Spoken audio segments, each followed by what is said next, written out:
This is a controversial shoe. Some YouTubers even go as far as saying it's objectively worse than a normal trainer or lifting shoe, that it can't handle the impact of double unders, heavy lifting movements, or even just dropping out of a gymnastics movement, like this one. So today, we're going to find out if these criticisms have got any weight as we go bumper to bumper on the VivoBarefoot Motus JJF. Bam! Nice. So first impression number one, these shoes are primed for cross training, and we know that because they've got this integrated exoskeleton that Vivo's built into it, and that wraps right the way around the shoe, including over the toe box, and they've made that from a reinforced TPU, which is a really nice touch for when you're slamming your toes into the ground on burpees and similar movements. Then we've got this mesh upper, again reinforced, but importantly without sacrificing too much on ventilation. Now, is it perfect? No, you do lose a little bit of that breathability compared to other VivoBarefoot models, like my old favorite, the Primus Lite 3. But one of the big failure points I see on these shoes is the breakdown of this mesh upper from repeated friction content when working out. So is the sacrifice worth making? Personally, I think so. It's not as good, but your shoes will last longer, so I'd say that is a fair trade. One thing that I am very curious to see about over time is this fabric on the inside that they've used just on the inside of the heel here. Now, this is actually loose from the heel. I'm not sure if that's on purpose or not, but I suspect over time that's actually going to end up breaking down as a result. But I'm here to be surprised. Then they've also added some really nice Gucci elements that make a lot of sense to me, like this, which is a heel slider for handstand push-ups, and also this nice integrated knurling on the inside of the arch for rope climbs, which is something we're more used to seeing from Metcons and Nanos, and it is a pretty clear indication that Vivo is ready to start pushing the boundaries of their historical design a little bit. Are they the sort of barefoot shoes you're used to?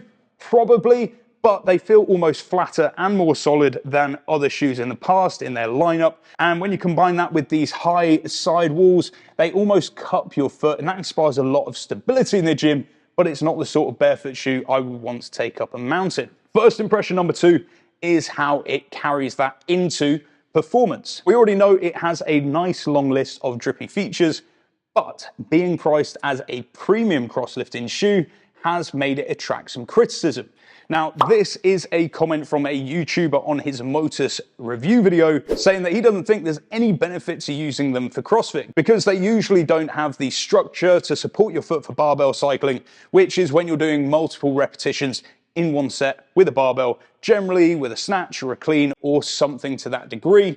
And they've also got poor grip to top that off. Even though that sounds like quite niche criticism, especially if you don't do any barbell cycling movements yourself, that is actually quite a wide spectrum of criticism. And it's something that personally I think is quite unfair. And I say that not having just taken these shoes straight out the box and worn them for one workout, but as someone that's been fortunate enough to have been testing these shoes for almost a year in all manner of conditions, all temperatures, with none of those results. I've done the movements that he criticizes, namely bar-facing burpees, I've done dumbbell step-overs, I've done shuttle runs, all pretty basic movements, and also I've done some very long sets of double unders dropped out from gymnastic movements, both of which I actually did in the intro of this video. Now, at 6'2", 235 pounds or so, if I can do all of those things with some serious weight without face fucking the floor, pretty much anyone else should be able to do that as well, including yourself. Where his criticism does carry weight though is if you're having a similar issue to as many reviews as possible, my suggestion is this. If you're not yet at a point where you can effectively and safely absorb the impact of dropping from something like the top of a ring muscle up without relying on the cushioning in your shoes, you need to consider scaling that movement back and taking some time to learn how to use your body's natural movement to absorb and dissipate that impact. The same thing goes for barbell cycling. If you can't control the weight, lower it. Now, I've been at webinars with people like Sonny Webster while he does insane, heavy complexes in sliders in Balinese heat. So what do I think of their performance? I think they excel.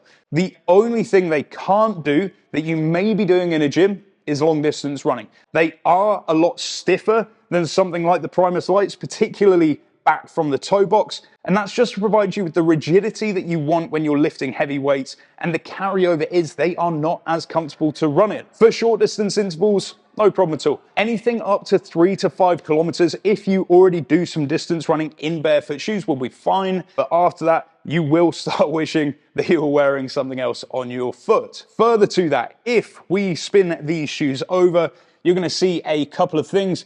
One is the lugs that are on the bottom of it. Now, these are made to grip the rubberized flooring and wood that you will see in gyms and on boxes. So if you wear these outside on concrete, they are very likely to break down a lot faster than if you didn't.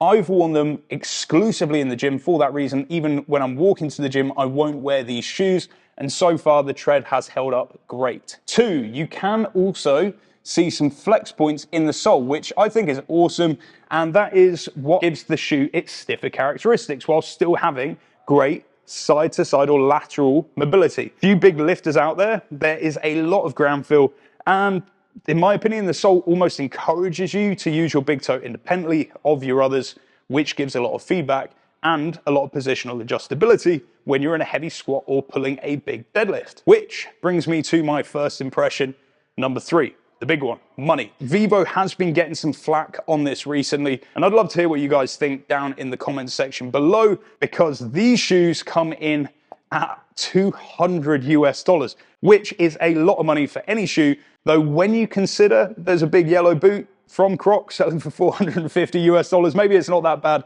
but next to its non-barefoot competition, that's a lot. People like Noble, Nike, Tiers of the world, you start to get a feel for how expensive these are. The Nobles are 145 US and Metcons are 125 US.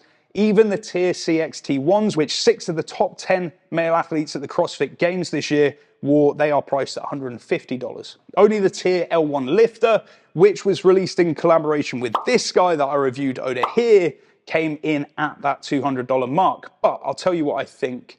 There are 2 ways to look at price. One is that VivoBarefoot is a for-profit company. They can charge whatever they want to. And so far, at least, people like you and like me seem to be buying them. But unlike Reebok, Nike, Tier, all brands that have been around for at least 40 years, Vivo is still trying to carve out its market share in a niche market. The sad truth is that VivoBarefoot is just not a big company yet. They've got research costs and they've got development costs that the bigger players either don't have or can split across several products in their lineup.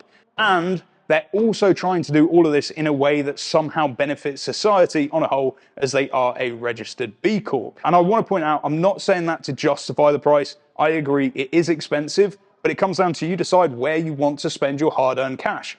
Personally, I always choose time and time again the best product from the best socio-environmental company. And while these have almost been exclusively designed for cross-training specifically, things like CrossFit, hard gym workouts, HIIT classes, this shoe might also have a lot of features that you just don't need. In which case, just get the cheaper but incredibly capable Primus Light 3s for like $150 instead, or $135 with the channel site-wide discount code GT10, which I'll link down in the bio in case it ever changes. But if, like me, you want both of these shoes, you should definitely press that like and subscribe button to be entered into our 10,000 subscriber giveaway, where we have got 2 pairs of VivoBarefoot shoes, 1 pair of Xero shoes, 1 pair of FeelGround shoes, a copy of our barefoot transition guide, and some correct toe spacers, all ready to be given away and paid for by yours truly. Just make sure to keep post notifications on and you will be in the running. So, big question,